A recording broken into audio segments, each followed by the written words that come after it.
We're back online, and I'm sure I'm not the only one who feels weary from all the whipsawing. The decision to go online, like so many decisions the church has made through COVID, was not clear cut by any means. We desperately need to gather together. So many in our church community are craving personal human connection. Our mental and spiritual health must be considered, not just our susceptibility to physical disease. And the good news about this particular variant is that if you're vaccinated and boosted, you are not likely to face the prospect of death or serious illness. Those who have to be hospitalized are likely to require things like oxygen support, not the more serious medical interventions related to the disease of the lungs. And the surge is moving fast. I'm optimistic, though not certain, that 2 weeks from today, we may be back in hybrid fashion. That's the good news. The bad news is that our hospitals are in crisis and are short-staffed due to illness, which has struck so many in this highly contagious variant. And while the hospital beds aren't yet full, they could be soon. Our Return to Brown Committee felt the church's responsibility not only to keep our own members safe, but to do what we can to cut down on transmission of the disease in solidarity with the nurses, doctors, and other healthcare workers whose tireless efforts go unseen by most, protecting the viability of the hospitals.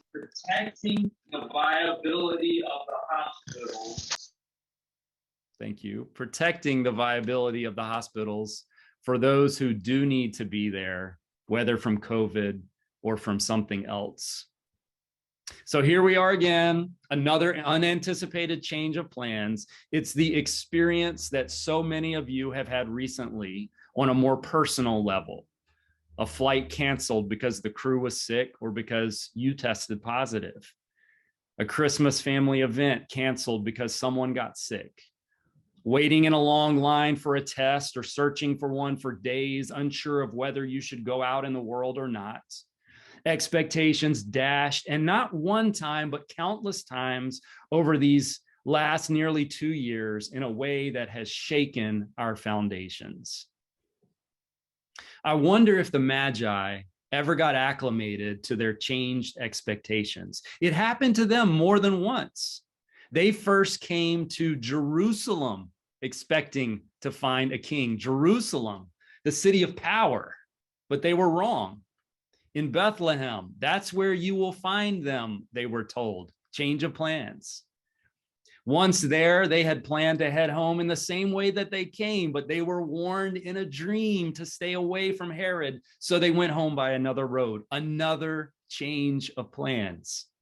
And these are only the changes reported in the text. Some say it took the Magi 3 years to find the king. Who knows what stops and starts they encountered? Were they thrown off by these changes, or had they planned for them? We'll never know. All we know is that these changes did not rob them of their joy. The text says that when they found the child and his mother, they were overwhelmed with joy. The Greek actually says it in 4 words. Literally, they rejoiced greatly, a great joy. They were present to the joy when they found it for the amount of time that it seemed to last. They weren't lost in the weariness of their traveling past, nor overly focused on the anxiety of their future. They were present to the reality of this joyous child before them.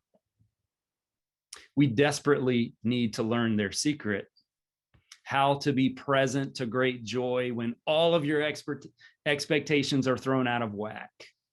The mystics and other sages have long recognized that some of the hardest spiritual work is learning how to live in the present, to accept what is actually happening now rather than staying mired in the past or arrested by the anxiety of what could happen in the future. Do not dwell in the past. Do not dream of the future, said the Buddha. Concentrate the mind on the present moment. We spend precious hours fearing the inevitable, Maya Angelou wrote. It would be wise to use that time adoring our families, cherishing our friends, and living our lives. You might think that those who are worried about the planet or our declining city or the state of our fragile democracy would look at this kind of focus on the present as a reckless denial of our situation.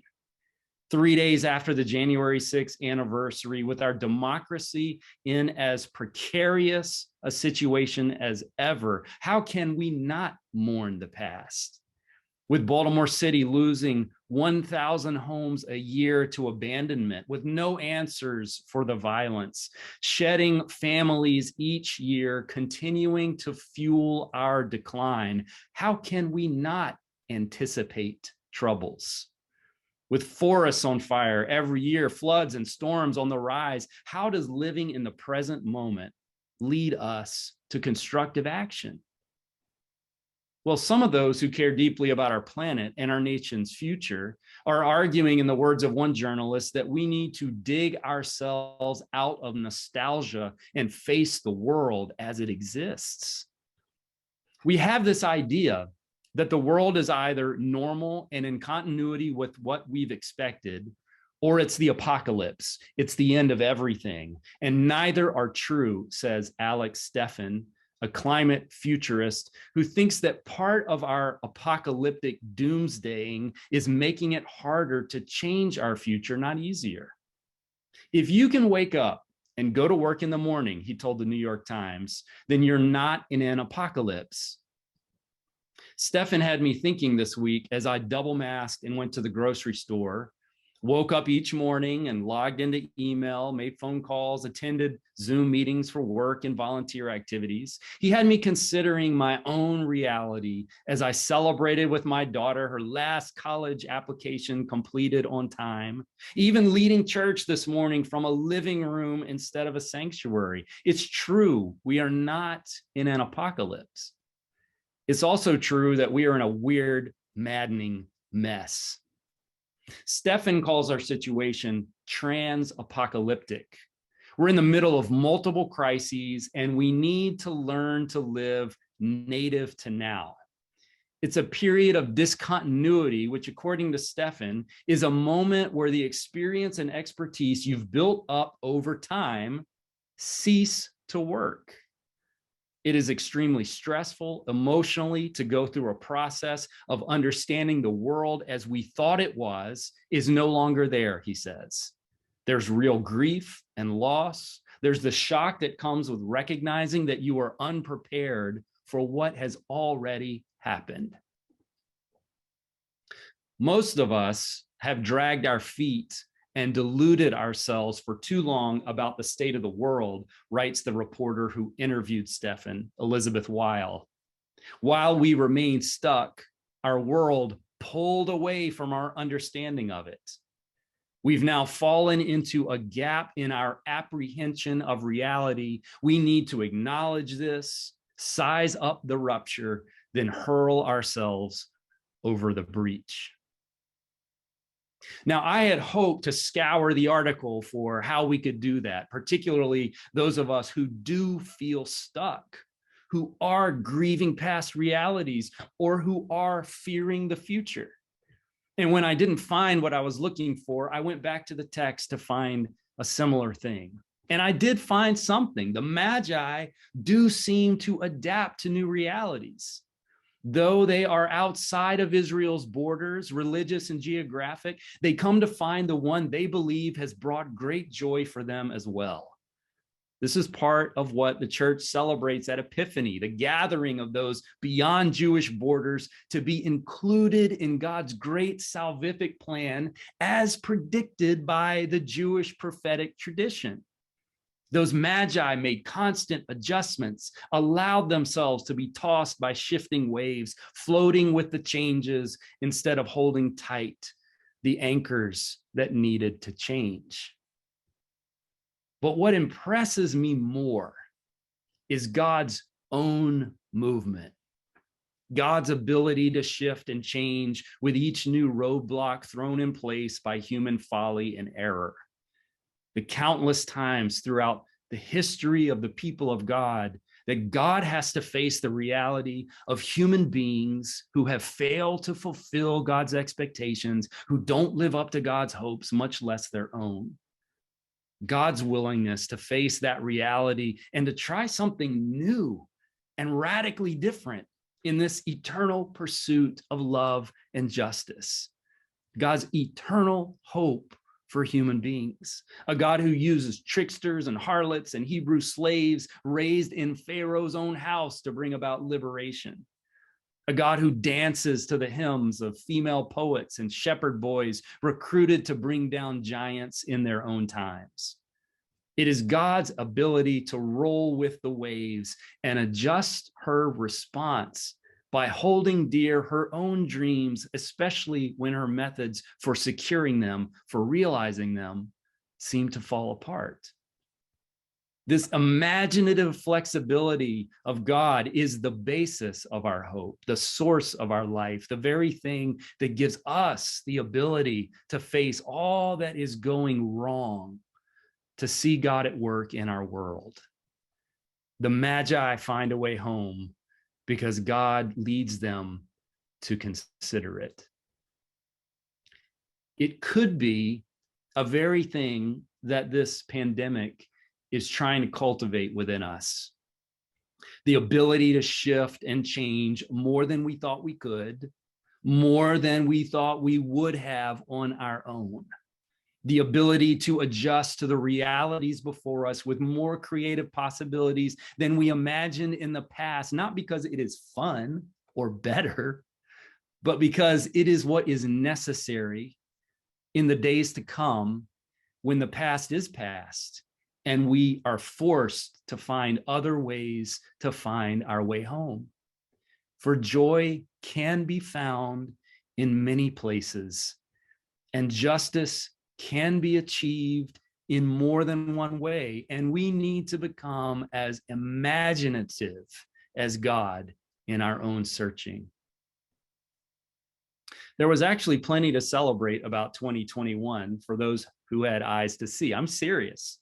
The total number of incarcerated people in the US fell by 13% from 2010 to 2020. That's good news. Sweden delivered the world's first batch of steel produced without fossil fuels, and it could be on the mass market within 5 years. 41 women topped the new Fortune 500 list more than any other time in the 6 decades that the list has been published. The Netherlands is making all of its train stations accessible to its 320,000 visually impaired citizens. India pledged to get half of its energy from renewable resources by 2030 and achieve net zero emissions by 2070. And in Baltimore, Build and its partners delivered over 3 million meals to people who would have gone without food without this public-private partnership. Now, please don't mishear me. We are in bad shape in Baltimore, in our nation, in the world. Our future is as volatile as ever. Things are not better. They are worse. It's just that our faith teaches that those are precisely the times when God is active within us and sometimes active around us and in spite of us, adapting to the present with new ways of bringing about the same hopes, the same dreams that God held for our ancestors and continues to hold for us. The dream of a just and peaceful world for those from east and west and north and south, who despite their dashed expectations, receive enough light from the heavens, enough whispers from their dreams to find their own way to joy, rejoicing greatly, a great joy together. Amen.